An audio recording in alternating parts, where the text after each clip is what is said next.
Ова што го гледате не се подготовки за реновирање купатило, ниту пак мајстори што се одмаздуваат заради неисплатени надници. Се работи за првата антистрес соба, што од неодамна почна да работи во Скопје. Поентата е преку забавна активност, преку кршење на одредени предмети да се ослободите од моменталната негативна енергија. Основачот е Горан Бошковски, 30 годишник од Скопје. Идејата ја добил откако на интернет увидел дека расте интересот за антистрес соби. Тоа било доволно да конкурира за грант за нов бизнис.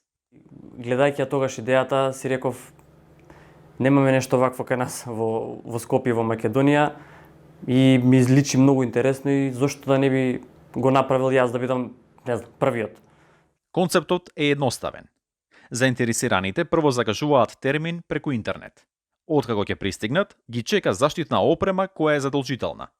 Таа се состои од панталони, јакна, Заштитен шлем со визир, специјални кондури или чизми со соодветна заштита за стопалата, ракавици. дури откако ќе се подготват, посетителите можат да влезат во собата.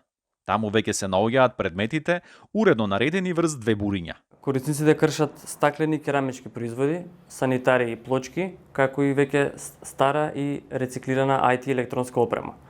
Сите овие тегли, чаши, плочки, како што објаснува младиот предприемач, засега претежно доаѓаат од алтернативни канали.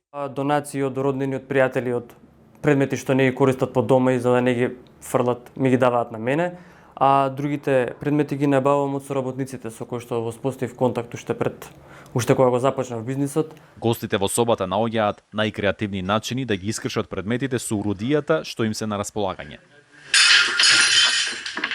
Сепак, според објаснувањето на Бошковски, главната цел не е лутината, туку забавата. Сепак е ова една нова активност и нема потреба да си буквално под стрес за да дојдеш и да бидеш дел од смеширап. Остатоците од стаклените предмети одат директно на рециклирање. Бошковски вели дека општествената одговорност име на прво место. И со тек на време да зголемиме свесноста кај нашите клиенти за позитивната работа на рециклирање и на користење на стари работи. Независно од пандемијата, младиот предприемач не се откажува. Верува дека ќе успее да ги поттекне граѓаните на овој вид забава, согласно соодветните анти-ковид мерки. Од Скопје за Гласот на Америка, Тоше Огњанов.